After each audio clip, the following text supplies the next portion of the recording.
했던 것들은 좀 기억이 나나? 지난주에는 뭐 이런 것들 했었죠. 우리가 산염기 적정, 애시드 베이스 타이트레이션 할 때 애시드 베이스 타이트레이션 한다는 거는 우리가 분석하려고 하는 어널라이트가 애시드든지 베이스든지 그래서 우리가 아는 농도의 어떤 표준용액, 아는 농도의 반대쪽의 산이나 아니면 반대쪽의 염기를 가지고선 적정을 하면 된다는 거죠. 그리고 그런 애시드 베이스 타이트레이션 할 때 처음에는 모노프로틱, 그러니까 프로톤 떨어지는 게 하나만 있을 때에 대해서 했는데 그 다음에 지난 시간에는 조금 더 복잡해서 그 폴리프로틱, 다이프로틱, 트라이프로틱 뭐 이렇게 가는 것들. 근데 그것을 할 때 여러 가지 그러니까 우리가 계산이 많은데 그 계산을 할 때 우리가 이제 평형을 푸는 5장에서 나왔던 것 같은 것도 뭐 일반학에서 잘 해서 해야 되지만은 뭐 항상 우리가 고등학교 때 배웠던 그러니까 연립방정식을 중학교 때 배우나 연립방정식 풀 때 우리가 미지수의 숫자와 그리고 식의 숫자는 같아야 된다라는 게 있지. 그런데 그것에 추가해서 이런 화학적인 화학 평형을 풀거나 그럴 때는 이 상황을 봐서 우리가 근사할 수 있는 어프록시메이션을 할 수 있는 어떤 가정을 할 수 있으면은 그것도 잘 해야지 좀 더 효율적으로 문제를 푼다고 얘기를 했던 것 같아요. 그래서 뭐 다이프로틱 시스템 같은 경우에는 뭐 이러한 좀 그 복잡한 식들이 있었는데 그것들을 이용해서 그 다음으로 나가도록 합시다. 그리고 핸더슨 하셀바 이케이션도 있었고 그래서 10장을 가면은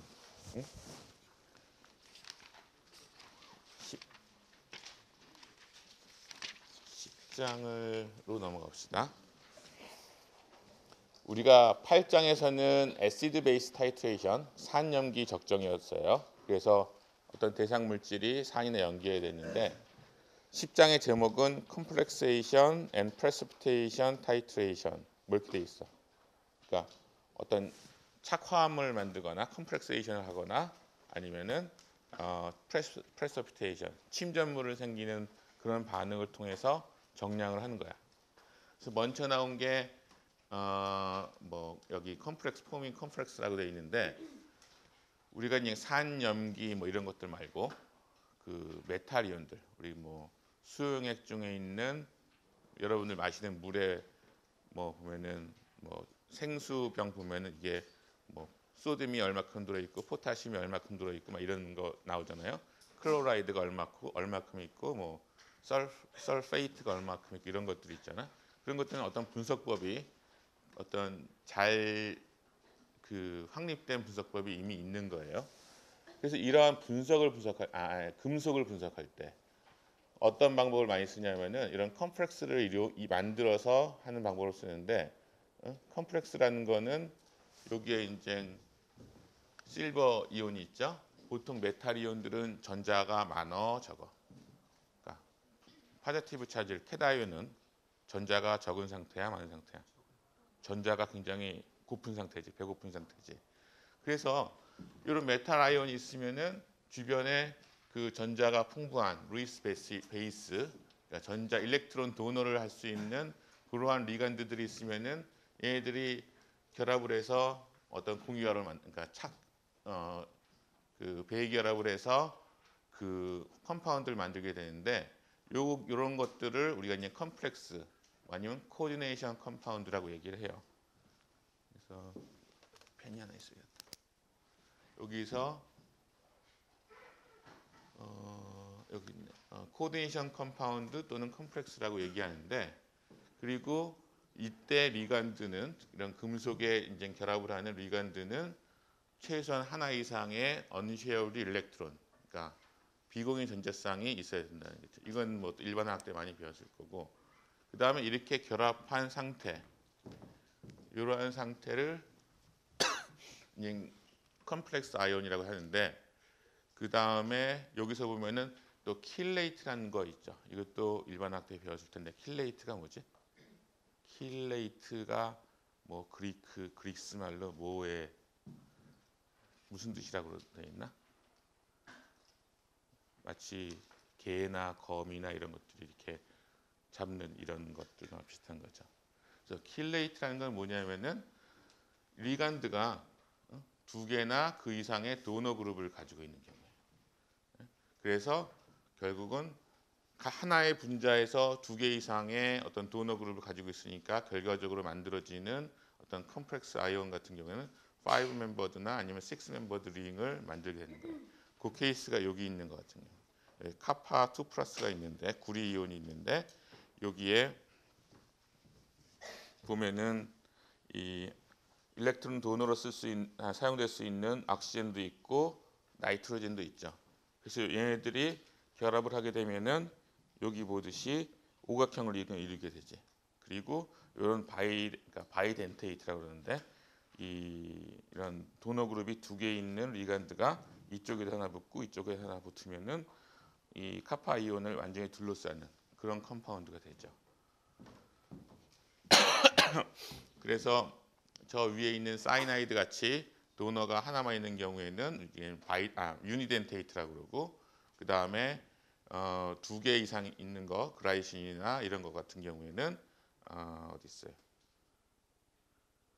바이덴테이트라고 그러고 여기 써 있네. 그 다음에 트라이덴테이트, 테트라덴테이트, 펜타, 헥사 이렇게 그 이빨이 몇 개가 있느냐 덴테이트라는 거. 소위 여기 결합할 수 있는 이런 일렉트론 페어가 언시어드 일렉트론 페어가 몇 개가 있느냐에 따라서 바이덴테이트, 뭐 트라이덴테이트, 테트라, 펜타 이렇게 쭉 올라가게 돼요. 그 대표적인 게 뭐지? 아까 오늘 아마 후반부에 계속 배울 텐데 이런 덴테이트, 멀티덴테이트한 리간드 아마 알 거예요 다. EDTA. EDTA가 뭐의 약자였나? 혹시 기억나? 현정이 구현정. 한번 찍어봐. 사실 뭐 EDTA.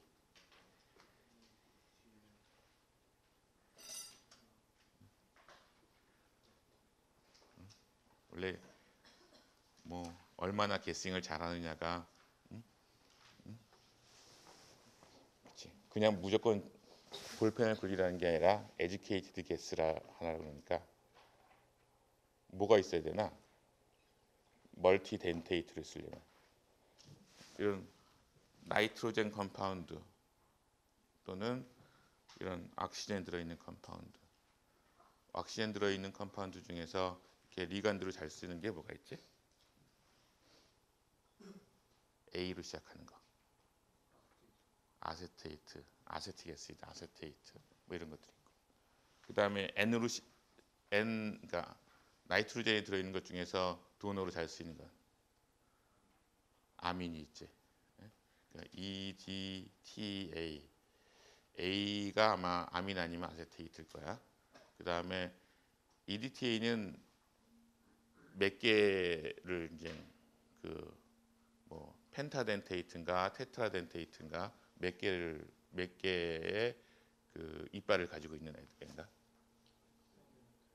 6개를 가지고 있죠.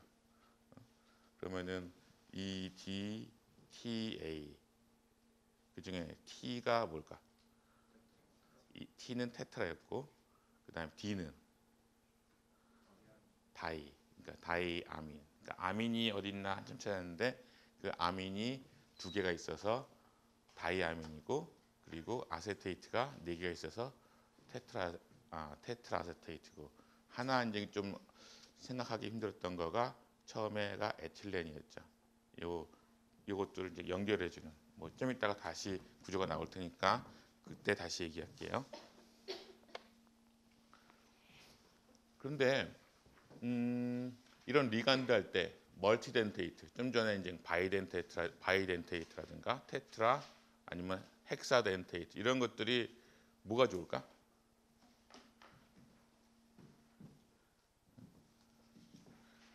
여러분들 EDTA가 어디 쓰이나? 그 정량할 때, 그 일반 생활 속에서 여러분의 중금속 중독이 됐다. 그럼 EDTA를 약으로도 먹을 거야 아마.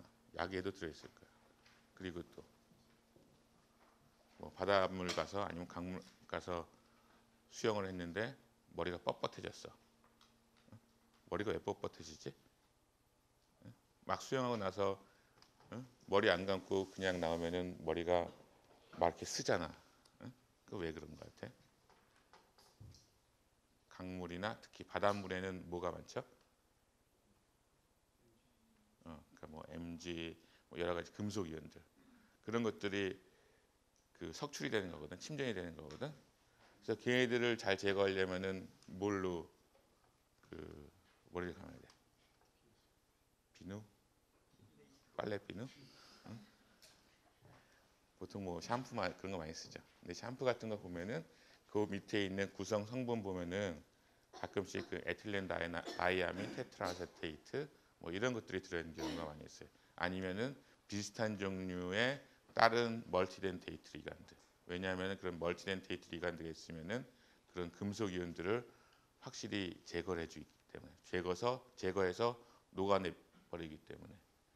그래서 그리고 이제 이런 적정할 때도 모노덴테이트나 뭐 바이덴테이트 이런 것에 비해서 멀티덴테이트, 뭐 테트라, 뭐 헥사덴테이트 리간드 같은 경우에는 확실히 장점들이 있어.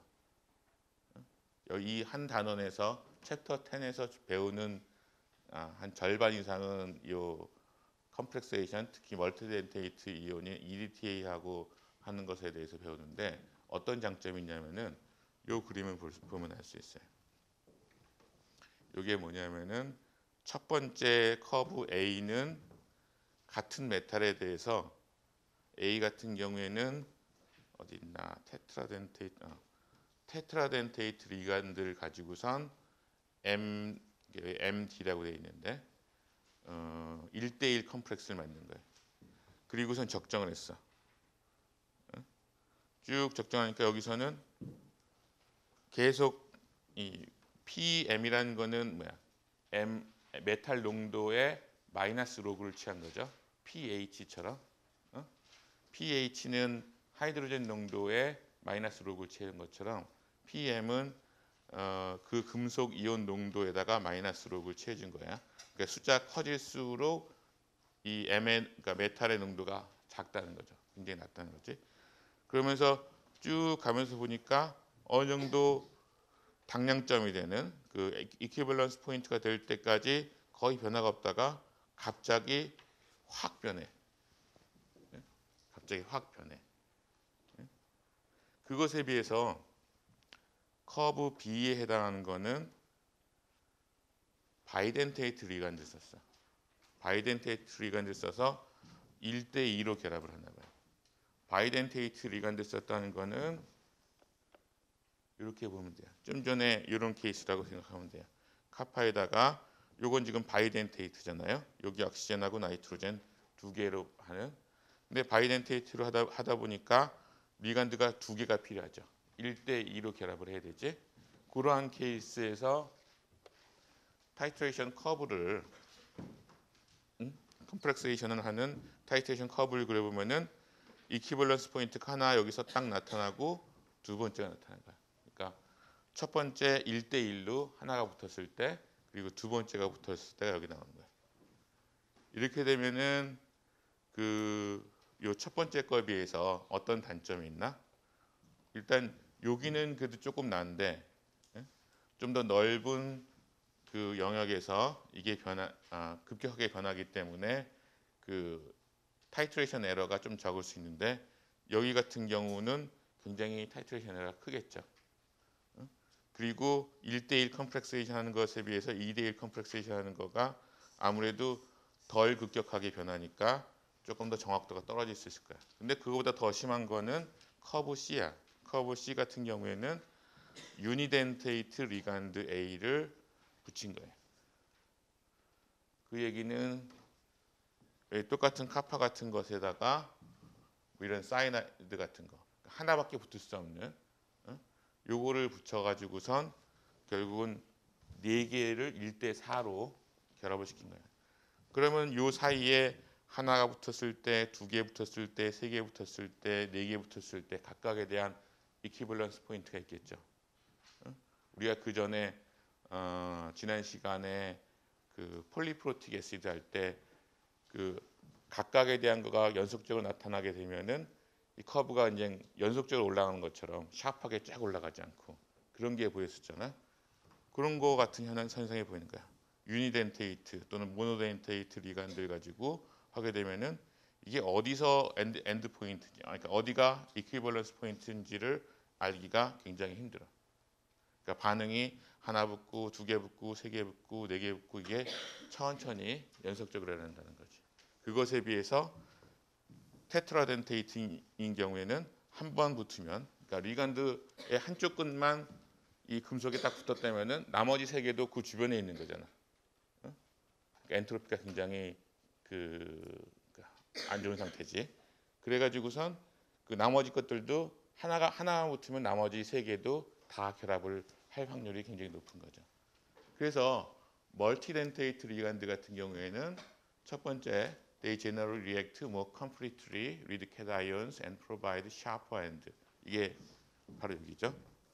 보다 확실하게 결합을 하고, 그러니까 확실하게 결합을 한다는 거는 여기서도 또 하나 아까 얘기하는 것 중에 하나가 1대4나 1대2로 했을 때 이 레벨은 PM 값이 뭐 13, 뭐 17, 뭐 한 19 이렇게 되잖아요.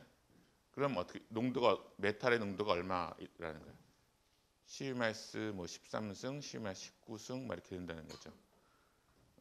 테트라덴테이트로 했을 때 여기까지 올라갔다는 거는 남아 있는 금속 이온이 거의 없다는 거예요.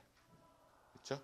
그것에 비해서 모노덴테이트 리간드가 있을 때는 남아 있는, 그러니까 결합을 하고도 남아 있는 프리 메탈 아이온이 이거보다는 상당히 뭐 몇천 배 정도, 몇만 배 정도 많이 남아 있다는 거예요. 그러니까 덜 완전하게 반응을 한다는 거죠.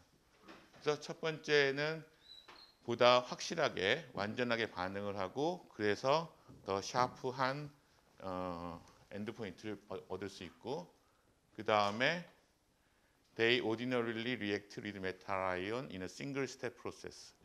요 2대1이나 4대1일 때는 2스텝 또는 4스텝으로 해서 얘네들이 뭐 엔드 포인트가 어딘지, 이퀴버런스 포인트가 어딘지 찾기 굉장히 애매모호한데 요 같은 경우에는 싱글 스텝으로 한 번에 착 다 붙어버리기 때문에, 그리고 더 완전하게 가기 때문에 이퀴버런스 포인트를 정하는데 확실하게 장점이 있는 거예요. 그래서 컴플렉세이션 리액션을 할 거라면은 메탈에 대해서, 그리고 할 거라면은 멀티덴테이트, 뭐 테트라덴테이트 또는 헥사덴테이트 이런 리간들 쓰면은 훨씬 더 에러가 줄어들 수 있겠죠. 그래서 이런 것도 얘기하는 거고. 근데 복잡해지다 보니까 리간드, 그러니까 멀티덴테이트가 되다 보니까 식은 조금 더 복잡해 보이네요. 우리가 만약에 모노덴테이트라고 생각을 하고 메탈에다가 리간드를 붙인다 그러면은 처음엔 이런 거겠지만은 여러분들 책에 보면은 이게 277페이지에 있네요. 모노덴테이트에서는 저 ML이 만들어지고 그 다음에 ML이 사실 여기에 안 써져 있지만 M 플러스 L에서 L이 만들어지고 그 다음에는 ML이 또 다른 L과 만나서 ML2가 만들어질 거고, ML2가 또 다른 L과 만나서 ML3 만들어질 거고, 이런 게 계속 이어지겠죠. 그리고 이때 평형상수를 우리가 K1 뭐 이렇게 얘기하고, 그 다음에 이때 평형상수를 K2, K3 이렇게 얘기하면서 이것도 계속 올라갈 거야. 이게 우리가 일반적으로 얘기하는 각 스텝마다의 평형상수죠. K가. 근데 여기 있는 건 조금 다르지? 베타라고 써 있어. 베타2, 베타3, 베타-N. 그리고 이쪽 이퀘이션이랑 저기랑은 다른 건 뭐야? ML하고 L이 결합을 한 게 아니라 그냥 메탈 아이온과 두 개의 리간드, 메탈 아이온과 세 개의 리간드, 메탈 아이온과 N 개의 리간드가 한꺼번에 결합하는 거죠. 그러니까 이거는 어떤 포메이션 콘스탄트인데, 그러니까 어떤 이것이 컴플렉스가 형성되는 그런 평형상수인데 저기 있는 거랑은 조금 다른 거예요. 그러니까 K 값과 베타는 조금 틀려요. 그 다음 페이지 278페이지 정도에 있을 것 같은데 그래서 저 K 값 같은 경우에는 스텝와이즈 포메이션 콘스탄트라고 해요.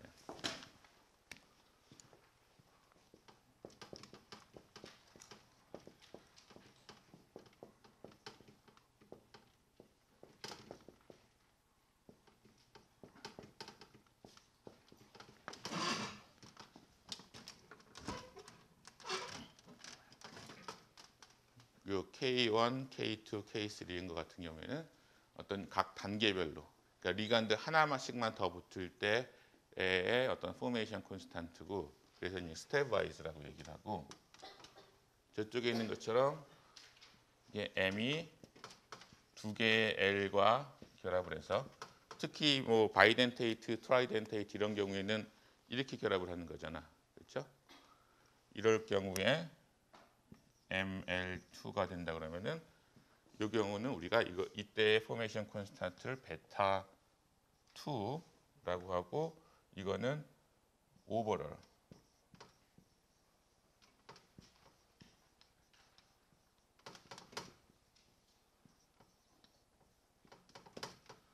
근데 베타하고 K하고는 어떤 관계예요? 저 식을 보면은 베타 2는 K1과 K2를 곱하면 되는 거고 베타 3는 K1, 2, 3를 곱하면 되는 거고 베타 N은 K1부터 Kn까지를 곱하면 되는 거죠. 그러니까 누적에 해당하는 거지. 그래서 이 두 가지 다른 개념, 조금 다른 개념을 잘 기억을 하고 있어야 되고 그래서 포메이션 콘스탄트가 스텝와이즈 포메이션 콘스탄트가 있고 그 다음에 오버롤 포메이션 콘스탄트가 있다라는 거 아시면 좋을 것 같고 그리고 또 하나 또 복잡한 것 중에 하나가 멀티덴테이트 뭐 이런 거 컴플렉세이션 할 때 리간드가 우리가 있잖아요. 요 리간드가 있어. 리간드가 항상 일정하면 좋은데 이 경우는 어떤 케이스냐면은 예전에 만약 철 이온, 아이런 3가, 삼가철하고 옥살레이트. 내가 그때 뭐 담석중에 생기는 그게 옥살레이트 결정이라고 그랬죠. 옥살레이트는 바이덴테이트니까 그것하고 결합을 하는 컴플렉세이션 리액션을 보려고 그러는데 옥살레이트는 또 애시드잖아. 그렇죠? 옥살릭 애시드잖아요.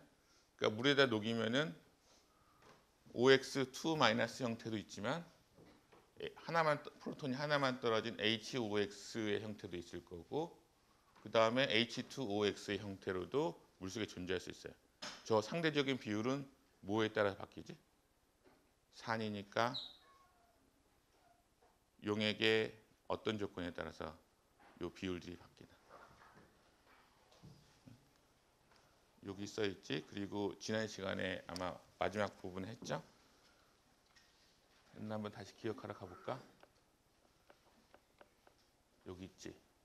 아까 처음에 요 그림을 보여줬던 이유가 요건 옥살릭 애시드는 아니지만은 뭐 비슷한 그 두 개의 카복실 그룹이 있는 건데 pH가 낮을 때는 H2A 그러니까 프로톤이 다 붙어 있는 거가 다미넌트하죠. 거의 100% H2A 폼으로만 있지. 그리고 pH가 아주 좀 높을 때 6, 7, 뭐 7 이상이 되면은 그 A2- 프로톤이 다 떨어진 형태가 거의 대부분 있어. 근데 중간에 pH 3, 4 이럴 때는 하나만 떨어지는 게 제일 많고 그렇다고 해서 저것만 있는 게 아니라 H2A하고 A2-도 같이 존재해. 그렇죠?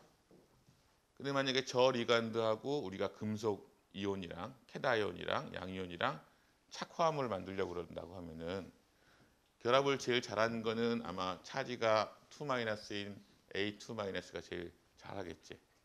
근데 문제는 pH가 얼마냐에 따라서 저 컴플렉세이션 하는 저 리간드의 농도가 계속 변한다는 거야. 그리고 pH가 아주 낮아지면 아예 없어. 그래서 그것을 우리가 평형상수나 이런 걸 쓸 때, 계산할 때 고려를 해야 된다는 거죠. 여기 있다. 그래서 옥살릭 애시드 같은 다이프로틱 애시드 같은 경우에 얘네들이 뭐 이것을 이용해서 우리가 철의 농도를, 물속에 있는 철의 농도를 착화 반응을 이용해서 우리가 이제 정량을 하고 싶다. 그런데 문제는 옥살레이트 이온 2-로 되어 있는 요것의 농도가 여기에 OX2-에 해당하는 거가 그 K는 상수지만은 프로톤 농도에 따라서 막 변하는 거예요. 그리고 프로톤 농도가 높아지면 높아질수록 분모가 커지니까, 그러니까 pH가 낮아질수록 이 옥살레이트 이온의 2- 이온의 농도는 점점 작아진다는 거죠. 그리고 HOX, 프로톤 하나만 붙어 있는 거 H2OX 요 같은 경우도 결국은 pH 디펜던트하죠. 요거 같은 경우에는 H 플러스, 그러니까 프로톤 농도가 분모에도 있고 분자에도 있지. 그리고 요거 같은 경우에는 분모, 분자 둘 다 있는데 분자에 스퀘어가 붙어 있으니까 프로톤 농도가 높아지면은 아마 같이 올라갈 것 같아요. 그래서 문제는 이 어떤 화학 반응에 하나의 리간드의 농도가 항상 일정하지 않는 거예요. 조건에 따라 달라져. pH에 따라 달라지는 거예요. 그래서 우리가 만약에 이것을 이제 일단 바꿔보 옥살레이트 농도는 토탈 그 옥살릭 애시드, 그러니까 이 폼들의 총 합에다가 알파 2를 곱한 이 형태가 될 거고, 우리가 알고 싶어하는 K1, 그러니까 삼가 아이런과 삼가 철과 옥살레이트 2- 이온 간의 어떤 컴프렉세이션 리액션의 평형상수 K1을 구하려면은 뭐 이것도 구할 수 있을 거고 이것도 구할 수 있겠지만은 얘가 잠깐 변해. 여기서 알파 2의 CT에서 알파 2가 pH 디펜던트한 그 값이니까. 그래서 이런 경우에는 이런 실험을 할 때는 어떤 특정한 pH에서의 그 알파 값은 일정하죠. 그러니까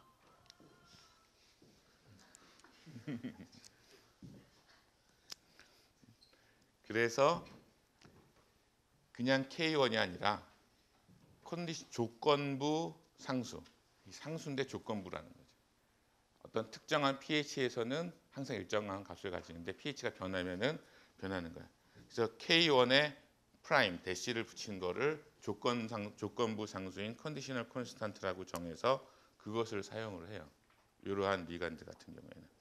그래서 이러한 만약에 철 이온을 옥살레이트 이온을 가지고선 정량을 한다. 이런 것을 할 경우에는 뭐를 고정을 시켜야 될 것 같아요. 일단 값은 이 컨디셔널 콘스탄트 K1 프라임을 써야 되겠지만은, 그리고 그 상수에 해당하는 pH 영역, pH를 고정을 시키고 실험을 해야 되는 거죠.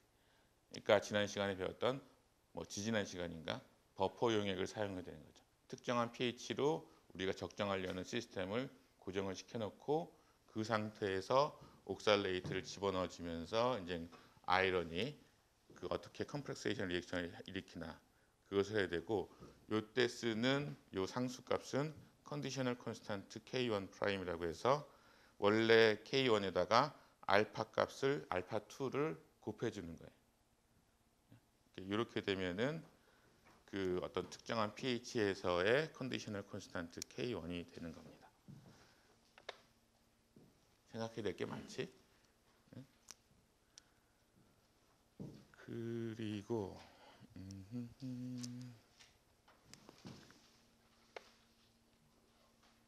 여기 그래서 이런 컴프렉세이션을 통한 타이트레이션은 뭐 이따가 또 계속 나오겠지만은, 그리고 이렇게 컴프렉세이션을 하면은 여러분들 책에 어디 있나 278페이지에 forming insoluble species라고 되어 있는데, 어떤 경우는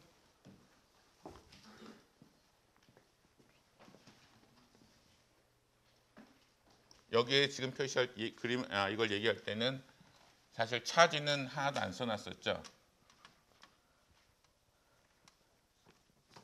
근데 이런 컴프렉세이션 리액션을 하다 보면은 종종 침전이 되게 발생하는 경우가 많이 있어요. 거기 10-2에 forming insoluble species라고 되어 있는데 for example이라고 쭉 나오는데 만약에 실버하고 클로라이드가 결합을 했다. 여기에 있는 메탈이 실버 플러스고 리간드는 클로라이드다. 그러면은 ML 같은 경우에는 AgCl이 될 거고 ML2는 AgCl2에 마이너스 차지를 붙여야 되겠죠. 이거는 AgCl3에 2 마이너스가 되겠지. 만약에 이 세 가지 그 착물이 어떤 화합물이 만들어졌어. 어떤 게 물에 제일 잘 녹고 어떤 게 물에 제일 잘 안 녹을까?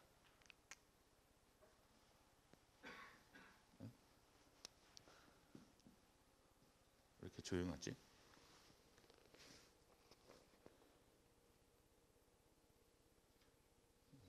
태훈이 박태훈.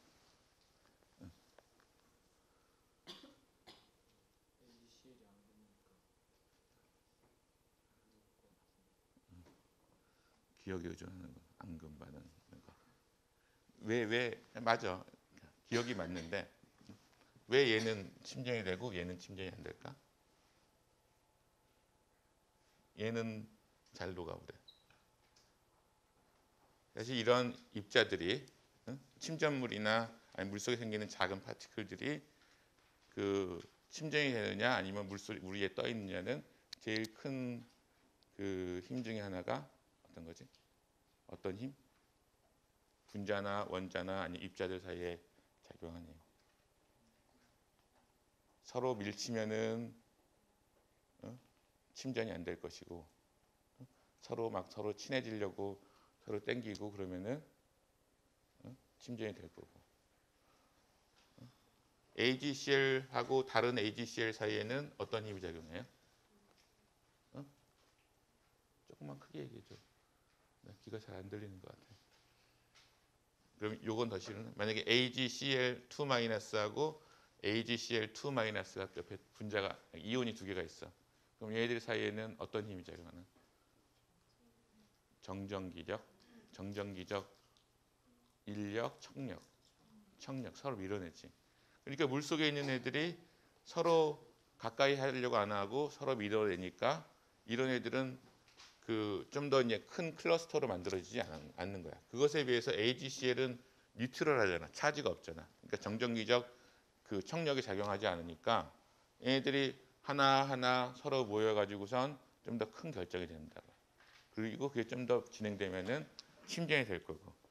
그래서 그 침전을 그러니까 착물 반응을 일으킨 다음에 그 다음에 이제 침전을 이용해서 침전이 일어나는 현상을 이용해서 적정을 하는 게 프레시피테이션 타이트레이션이라고 해요. 여기서 그 그림을 보면은 이거 10.2가 요거구나. 여러분 책에 있는 건데 NaCl을 AgNO3로 적정한 거야. NaCl을 용액에다 넣고 그 다음에 AgNO3를 한 방울씩 떨어뜨리면서 뭘 측정했어? 실버의 농도가 얼마 되느냐. 이거 PAg니까 마이너스 록을 취한 거니까 이 값이 커지면 커질수록 이 위쪽으로 갈수록 실버의 농도는 작은 거예요, 큰 거예요? 작은 거지. pH 10은 프로톤이 굉장히 10-10승 있는 거지. pH 1은 10-1승만 있는 거니까 굉장히 높은 거고. 그래서 이쪽으로 갈수록 실버 농도가 높은 거고 위로 갈수록 실버가 없는 거야. 당연히 처음에는 실버가 없겠지. 그리고 실버를 처음에 넣는다고 하면은 그 안에 NaCl이 있으니까 클로라이드가 있으니까 아까 저기에서 얘기했던 것처럼 실버 클로라이드 침전이 생길 거야. 침전이 생긴다는 거는 실버가 들어가는 대로 다 실버 클로라이드 침전이 생기니까 실제로 우리가 측정한 농도는 물속에 자유롭게 떠다니는 실버 플러스 이온은 거의 없다는 거, 증가하지 않는다는 거지. 그래서 여기서 계속 일정하게 유지가 되는 거야. 그러다가 갑자기 이게 뚝 떨어져. 뚝 떨어진다는 거는 실버 이온이 급격히 증가한다는 거지. 왜 증가하지? 더 이상 물 속에 침전 반응을 일으킬 클로라이드가 없으니까. 그러니까 이퀴벌런스 포인트라는 거지. 그러니까 여기서 이 포인트를 정확히 찾으면은 이 용액 안에 NaCl이 정확히는 클로라이드 이온이 얼마큼 있는지를 정량할 수 있는 거죠. 그게 프레서피테이션 타이트레이션이고, 그럼 여기서 A하고 B는 차이가 뭐야? A하고 B가 커브 A is 50ml of 0.05 0.05몰 NaCl이고, 그 다음에 B는 0.005몰이네. NaCl을 0.01몰로 적정을 한 거다. 그러니까 이게 더 다일루트한 거네요. 더 묽은 것으로 했을 때는 차이점은 그러니까 이퀴벌런스 포인트는 똑같지만은 이게 그렇게 확 변하지가 않네. 그러니까 어느 정도 좀 진한 농도를 썼을 때 좀 더 정확한 값이 나오겠죠. 그리고 이게 점점 묽어지게 되면은 이게 점점 스무스해질 테니까 어떻게 보면은 엔드 포인트를 정확하게 찾는데 어려워지고, 그게 디텍션 리미트가 될 수 있겠네요. 그래서 여기에서 얘기한 것처럼 note the increased sharpness of the break for the more concentrated solution A. 그러니까 더 진해질수록 그러니까 샤프하게 떨어진다. 그래서 우리가 엔드 포인트, 그러니까 이퀴벌런스 당량점을 좀 더 정확하게 찾을 수 있다라는 거고, 그 다음에 이쪽 그림은 여러분들 책에 피겨 10-3에 나와 있는 건데, 이거는 이펙트 오브 리액션 컴플리트니스, 리액션이 얼마나 그 완전하게 갔는지. 그래서 여기 같은 경우에는 실버 나이트레이트로 가고 똑같은 시스템이고, 그 다음에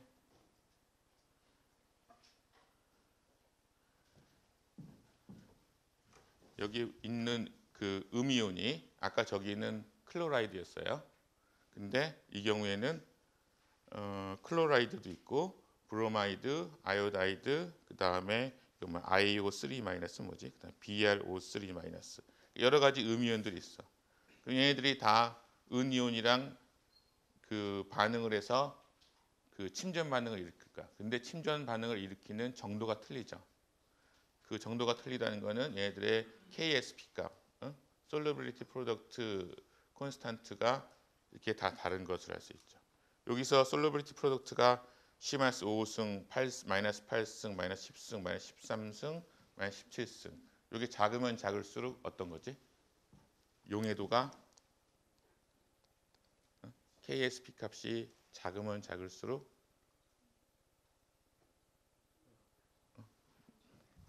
잘 녹는 거야, 잘 안 녹는 거야? 응? 너무 어려운 질문인가?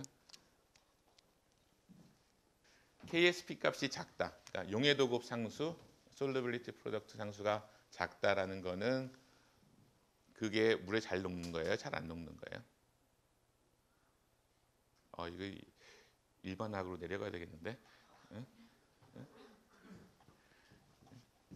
용해도급 상수는 Ag 플러스의 농도하고 아이오다인 마이너스의 농도의 곱이잖아. 그 값이 심한 17승이라는 거는 각각의 녹아있는 양이 심해서 한 8승 이 정도밖에 안 된다는 거지. 이 값이 크다는 거는 좀 더 많이 녹는다는 거고. 그러니까 만약에 아이오다인이 물속에 들어있고 요오드가 물속에 있고선 그것에 대해서 실버 나이트레이트로 적정을 한다고 하면은, 이 경우에는 처음에 넣어도 아이오다인이 워낙 반응을 확실하게 하기 때문에, 컴플리트하게 하기 때문에 녹아있는 실버 이온의 농도는 뭐 여기 C-14승 막 이 정도, 굉장히 조금밖에 안 돼 있는 거죠. 그러다가 당량점이 돼서 아이오다인이니까 요오드가 더 이상 용액성이 없게 되면은 급격하게 농도가 증가해서 실버의 농도가 이만큼 원래 넣는 용액만큼 많이 있게 되는 거죠. 그러니까 이 음이온하고 이 양이온하고 사이에 용해도급 상수가 작으면 작을수록 반응이 확실하게 일어날 거고, 그리고 반응이 컴플리트하게 일어날 거고, 그 결과로 요 이퀴밸런스 포인트에서의 요 엣지가 굉장히 샤프하게 나타나겠죠. 그것에 비해서 BrO3-, IO3- 이런 애들은 얘는 거의 못하고 방향점을 찾을 수 없고, 이 경우에도 살짝만 볼 수 있죠. 그리고 여기 요 안에 하늘색 리전이 인디케이터를 쓰는 거라면은 얘도 못 보겠지. 그래서 전에 이제 애시드 베이스 타이트레이션 할 때랑 비슷한데 그 약간의 비슷한 트렌드로 되어 있지만은 뭐 여기가 PAG로 나온다라든가, 그리고 애시드 베이스 타이트레이션에서 베이스를 애시드로 타이트레이션 할 때와 비슷한 그런 케이스죠. 근데 이런 트렌드를 잘 이해하고 있어야 되고, 여기 있는 것처럼 smaller value of KSP give much sharper breaks at the end point. 이거 가지고선 질문하는 것도 많이 있고, 아마 뒤 연습 문제에서 숙제로 한 것도 이런 게 하나 있었던 것 같아. 그래서 이런 침전을 일으켜서 타이트레이션 하는 거, 뭐 좀 전에처럼 용액 안에 있는 실버 이온의 농도를 pH 미터처럼 계속 모니터링 할 수 있으면 그건 쉬운 방법이야. 근데 그거 말고도 아주 예전부터 진짜 사람의 눈만 가지고선 정량 분석을 할 수 있는 그런 방법들이 지금부터 얘기하는 몇 가지거든요. 그 모어 메서드라는 거랑, 그다음에 페이안 메서드라는 거랑, 그다음에 하나가 뭐였더라? 보하드 메서드. 요 세 가지가 여러분들 책에 나와 있는데, 요거는 실버하고 다른 할라이드 이온 같은 음이온하고 해서 침전을 일으키면은 하얀색 침전이 나타나는데, 하얀색 침전 사실 굉장히 많이 쌓이기 전에는 잘 안 보이잖아. 그렇죠? 굉장히 크게 두껍게 쌓이기 전에는. 그래서 그 화이트 프레서피테이트보다는 좀 더 그 강렬한 색깔, 눈으로 좀 인지하기 쉬운 걸 하려면은 인디케이터를 넣어요. 근데 그 인디케이터가 뭐냐면은 크로메이트야. 그래서 이 반응이 다 끝나고 이제 여분의 익세스 실버 이온이 용액에 남아 있잖아. 그러면은 그것하고 용액에다 미리 조금 넣어둔 크로메이트하고 반응을 해서 실버 크로메이트가 만들어지는데, 이건 아주 빨간색이야. 그러니까 아주 소량만 집어넣었어도 이것을 이제 엔드 포인트를 좀 잘 구분할 수 있겠죠. 여기 보면은 그냥 빨간색도 아니고 빨간 벽돌에 빨간 색깔의 그러네, 브릭 레드라고 그러네. 그리고 요 같은 경우에는 여기서 알젠토 메트릭 디터미네이션이라는 거는 알젠토, 요게 무슨 뜻인가? 화학 시간이 아니라 무슨 영어 시간 같네. 은이 알젠토라고 그러는 것 같아요. 그러니까 은이라는 뜻이에요. 그래서 이런 할라이드 이온들, 클로라이드, 브로마이드, 사이나이드 같은 음이온하고 음이온이랑 그리고 실버 이온이랑 결합했을 때 침전이 잘 일어나니까, 이러한 실버 이온을 이용해서 그 침전 반응 일으키는 것을 대부분 다 알젠토메트릭 디터미네이션이라고 하는데, 그거 할 때 좀 더 엔드 포인트를 확실하게 보여주는 방법이 크로메이트를 넣어주는 거예요. 그리고 요 익세스 실버 이온에 대해서 다시 이제 검증을 해야 될 거고. 근데 요 경우는 이게 크로메이트잖아. CrO4 2-. 아까 옥살레이트랑 조금 비슷해 보이죠? OX2-처럼. 저거는 그 얘기는 크로메이트가 모든 pH에서 항상 이 폼으로 있다는 건 아니야. 만약에 pH가 낮아지면, 주변에 프로톤이 많아지면은 얘는 뭐 HCrO4 1-가 된다든가, 아니면 H2CrO4가 된다든가, 스피시스가 바뀔 거야. 그러면은 이 반응을 안 할 거거든요. 그래서 옥살레이트가 뭐 pH 5, 6 이상에서만 뭐 할 수 그러니까 대부분이 있는 것처럼, 크로메이트 같은 경우에는 pH가 7에서 10 사이에 여기 대부분 있으니까 그 영역에서 해야 되는 거예요. 그러니까 7 이하가 되면은 CrO4 2-가 아니라 다른 프로토네이트 된 폼이 더 많이 존재하는 거죠. 그러니까 저 반응이 잘 안 일어날 거고, 그 다음에 왜 또 근데 10에서까지일까? 10 이상 올라가면 또 강력한 다른 음이온이 있죠. 누군가 말한 것 같은데 OH- 이온이 점점 많아지는 거죠. 그래서 많은 금속 이온 같은 경우 이 실버 같은 것도 포함해서 하이드록사이드가 또 침전이 되게 많이 돼요. 그래서 그것과 경쟁이 있기 때문에 또 pH가 너무 올라가도 안 되고, 그래서 pH가 7에서 10 사이로 고정을 버퍼로 고정을 해놓고선 이 실험을 하면은 요 색깔 변화만 가지고선 뭐 클로라이드, 브로마이드, 사이나이드 이런 것들에 대해서 좀 정확한 적정을 할 수 있는 거예요. 그 다음에 페이얀 메서드, 페이잔 메서드, 페이얀이 맞을 거예요 아마. 이건 뭐냐면은 이런 실버 클로라이드라든가 이런 침전이 생기면은 이것도 눈에 잘 안 보이니까 침전을 어떻게 하면 잘 보이게 하느냐, 좀 더 강렬한 색깔로 잘 보이게 하느냐 이건데, 거기다가 이 다이크로로 플로레신이라는 유기 염료를 넣어요. 이게 내 기억으로는 빨간색이었던 것 같은데 어디 써 있나? 여기 레드 컬러라고 나오네. 레드 컬러 오브 실버 플로레시네이트라고 써 있네. 여기에 뭐 딱 분자 구조를 보면은 이렇게 컨주게이션 많이 되어 있고, 그러니까 이게 빨간색 색소인데, 색소인 것도 있지만은 여기에 그 음이온이 있어요. CO2-, CO-, 그다음에 O-, 뭐 이렇게 그러니까 마이너스 차지를 띠고 있어. 그런데 침전이 일어났는데 아직도 용액 안에 그 실버가 많이 있을, 그러니까 우리가 분석하려고 하는 클로라이드가 많이 있다. 그러면은 이 표면에 클로라이드가 흡착이 되어 있을 거야. 그리고 여기가 마이너스 차지가 있으면은 얘도 마이너스 차지니까 저 그 다이크로로플로레신이 이쪽으로 그 인력을 받아서 흡착을 하겠어요? 아마 못 하겠지. 여기 표면이 네거티브로 음전하를 띠고 있는 상태니까 요 색소들이 물 속에 있어도 얘네들하고 결합을 하지 않아요. 거의.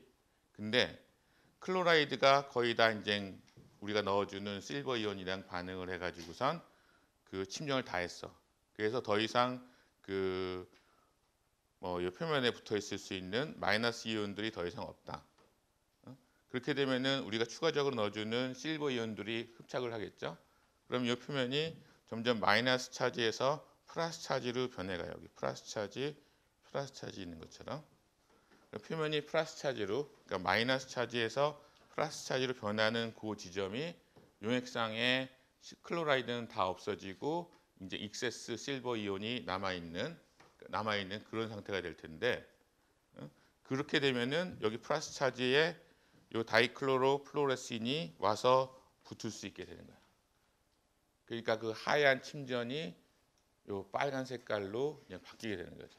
그러면 우리가 또 눈으로 그 검출하기 훨씬 더 쉬워지는 거죠.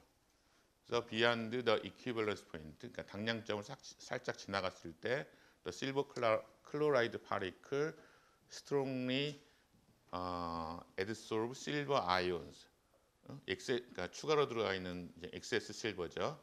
그리고 파지티브 차지를 띈다. 그리고 요게 전체적으로 파지티브 차지를 띠니까 얘가 다이클로로플로레신 이 색소를 당겨서 이 표면이 이런 빨간 색깔로 변하게 돼서 우리가 엔드 포인트를 정할 수 있게 되는 거예요. 그래서 여러분들 책에 뭐 이거는 해리스 책에서 가져온 거지만 여러분 책에도 비슷하게 있어요. 그래서 이 페이저 메소드를 분석할 수 있는 게 클로라이드, 브로마이드, 아이오다이드, 티오사이네이트, 그다음에 아이런, 사이나이드 뭐 이런 것들을 결국은 이 음이온을 실버로 적정하고 그 다음에 이 아까 얘기했던 다이크로로플로레신 같은 염료 가지고 색소를 가지고선 그 디텍션을 하는 거예요. 거기에 쓰이는 다이가 뭐 플로레신, 그리고 좀 전에 얘기했던 다이클로로플로레신, 에오신, 뭐 브로모페놀 블루 이런 것들은 다 어나이오닉 그러니까 음이온을 띠고 있는 색소들인 거지. 그리고 뭐 다른 거 뭐 플로린 그다음에 뭐 징크, 설페이트 이런 것들에 대해서 조금 다른 컨비네이션의 어떤 것들이 있는데 비슷한 점은 여기 알리자린 레드 이것도 다른 유기 색소예요. 여기도 보면 엔드포인트 디텍티드 리드 다이페닐 아민 이것도 다른 색깔의 어떤 색소고 여기도 알리자린 레드 브로모페놀 블루 그러니까 결국은 침전물이 생기면은 침전물의 표면 차지가 표면 전하가 엔드 포인트 그러니까 이퀄리버런스 포인트에서 바뀌는 것을 이용해서 색소를 거기다 붙여주고 디텍션 하는 거죠. 그게 페이안 메소드라고 얘기를 해요. 그 다음에 이 프레시피테이션 메소드의 세 번째가 보하드 메소드라는 건데 요거 같은 경우에는 잠깐만요. 다음 페이지부터 봐야 되나? 요거를 얘기하는 게 나겠다. 보하드 메소드라는 거는 indirect determination of halide 이온이에요. 어떻게 보면은 일단 클로라이드, 브로마이드, 뭐 아요다이드 이런 게 있으면은 그것을 실버로 적정을 해줘. 그럼 당량점을 지나면은 침전은 다 생기고 용액 위에 실버가 익세스 실버가 남아 있겠죠. 그리고 그것을 적정해 주는 거야. 그것을 적정해서 총 들어가서 총 반응한 실버가 얼마큼이냐를 결정하는 건데 그래서 인다이렉트 디터미네이션, 인다이렉트 타이트레이션이라고 하는데 그래서 이 실버 양만 정확히 알면은 우리가 총 들어간 실버 양을 아니까 뭐 할라이드 이온의 양을 알 수 있을 거고 그래서 실버 이온에다가 시오사이네이트를 집어넣어서 그 실버 시오사이네이트를 침전을 만들어 주는데 요때 아이런 삼가철을 조금만 넣어줘요.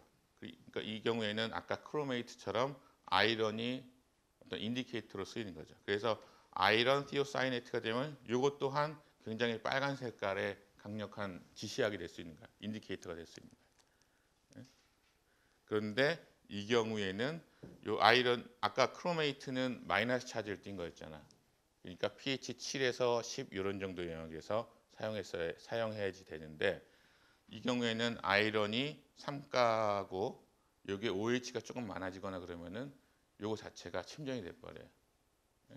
그리고 이런 플러스 차지 띈 거는 애시딕한 컨디션에서 더 스테이블할 테니까 이런 타이트레이션은 애시딕 솔루션에서 해야 되고 왜냐하면은 이 아이런 3가가 하이드록사이드로 만들어져서 침전이 생길 수 있으니까 그러는 거예요. 그래서 할라이드를 다음 페이지 다시 넣어주면은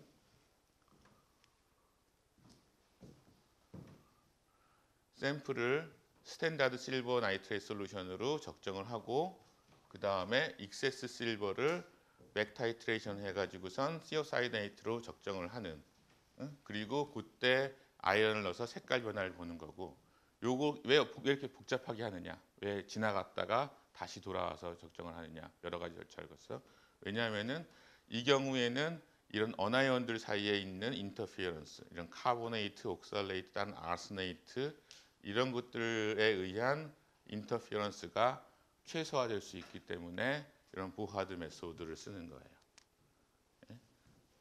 그리고 또 가끔 뭐 실버 클로라이드가 실버 사이오나이트에 비해서 더 솔루블하기 때문에 한 가지 스텝이 더 들어가는 경우가 있는데 그 경우에는 실버 클로라이드 침전이 된 거를 필터링해서 제거를 해주고선 그러니까 여기서 한번 적정을 해서 침전이 실버 클로라이드가 뭐 클로라이드 이런 게 침전이 됐겠죠. 그럼 그것을 필터링을 해주고 그 다음에 시오사이네이트로 그 프리한 실버 메탈을 적정을 해주고 그거가 요 단계예요. 그래서 어떤 이온들 같은 경우에는 뭐 브로마이드, 아요다이드, 시오사이네이트 뭐 이런 것들 같은 경우에는 뭐 이런 필터 과정이 필요 없어. 왜냐하면 이것들의 착물들은 굉장히 안 녹기 때문에. 근데 클로라이드나 포스페이트 아니면 사이나이드 뭐 이런 것들은 얘네들이 침전이 되고 나서 다시 한번 시오사이네이트로 역적정을 해줄 때 얘네들 또 녹아 나올 수가 있거든. 그러니까 이 경우에는 이 침전물을 한번 필터를 해주고선 그 백타이트레이션을 해주는 게 필요합니다. 그래서 이런 거 같은 요 세 가지 메소드, 그러니까 모어 메소드, 그 다음에 페이안 메소드, 보하드 메소드 이런 뜻이 진짜 아무런 그 기기 없이, 응? 뭐 pH 미터 아니면 아이온 디텍터, 뭐 전기화학적 아니면 분광학적 그런 기기 없이 그냥 습식 분석으로 색깔 변화만 가지고선 이런 이온들의 농도를 정량할 수 있는 대표적인 프레시피테이션 타이트레이션 메소드입니다. 그 다음부터는 다 EDTA 얘기야. 사실 아까 그런 방법으로 침전해서 적정하려면은 뭐 우리가 뭐 갑자기 70년대나 60년대 여러분들 태어나기도 전에 세계상으로 이렇게 갑자기 시간 여행을 했다 그러면은 그런 방법을 써야 되겠지만 사실 별로 많이 쓰이는 것 같진 않아.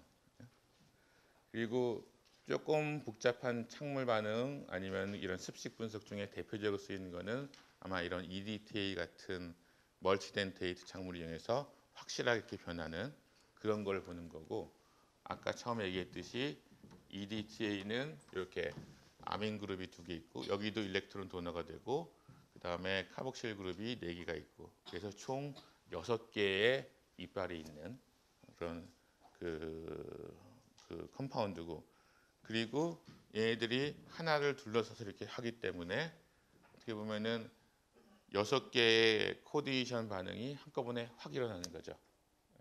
그래서 훨씬 더 확실하게 그리고 확실하고 그 샤프한 에지를 만들어 줄 수 있을 거예요.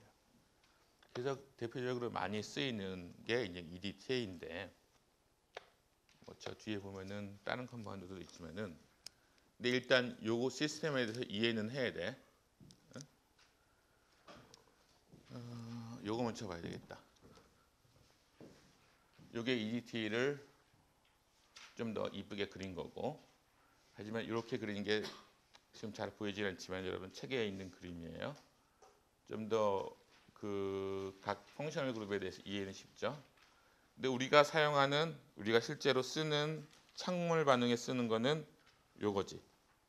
프로톤들이 다 떨어져 나가서 카복실 그룹이 카복실 레이트 형태로 음이온 형태로 4개가 있는 그런 형태가 그 우리가 어떤 착물 반응으로 사용하는 그거고, 그것을 우리가 Y4-라고 표시를 해요 보통. H 여기에 있는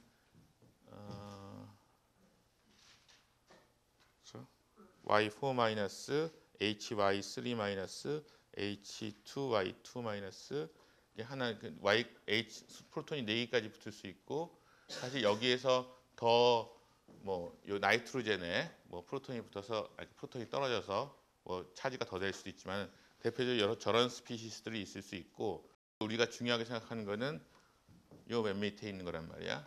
Y4-.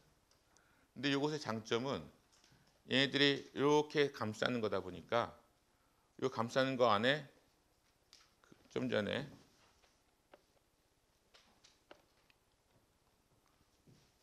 캐다이온이 있으면은 얘네들이 이렇게 감싸고 들어가는 거다 보니까 여기 캐다이온이 2개가 들어갈 수가 없어. 저 작은 공간 안에 같은 차지를 띤 2개의 양이온이 들어가서 서로 밀치면서 그렇게 있진 않거든. 그래서 요 안에 있는 들어가는 캐다이온이 차지가 플러스 1이든 플러스 2든 플러스 3이든 아니면 플러스 4든 상관없이 1대1 반응만 해. 그게 굉장히 큰 장점 중에 하나예요. Solutions of EDTA are particularly valuable as a titrant because the reagent combine with metal ions in a 1-to-1 ratio regardless of the charge on the cation. 이게 실버든 1가짜리 플러스 1의 실버든 아니면 플러스 3인 알루미늄이든 상관없이 다 1대1 반응한다는 거야. 복잡한 몰레큘이지만 심플해지죠. 그리고 그러다 보니까 우리가 생각해야 되는 포메이션 콘스탄트는 요 차지랑 상관없이 m 플러스와 그다음 y4 마이너스, 그래서 1대1 반응을 해서 요 포메이션 콘스탄트만 생각해 주면 돼요. 근데 여기서 골치 아픈 게 뭐? y4 마이너스가 골치 아파지죠. 왜? 저것도 옥살레이트처럼 pH에 따라서 바뀔 테니까. 여러분들 책에 292페이지 보세요. 내가 그거 스캔한 게 없어서 옛날 책에 있던 거를 여기다 붙여놨는데 이쪽 부분에는 조금 틀린데 이쪽은 거의 비슷해. 292페이지에 피겨 10-4.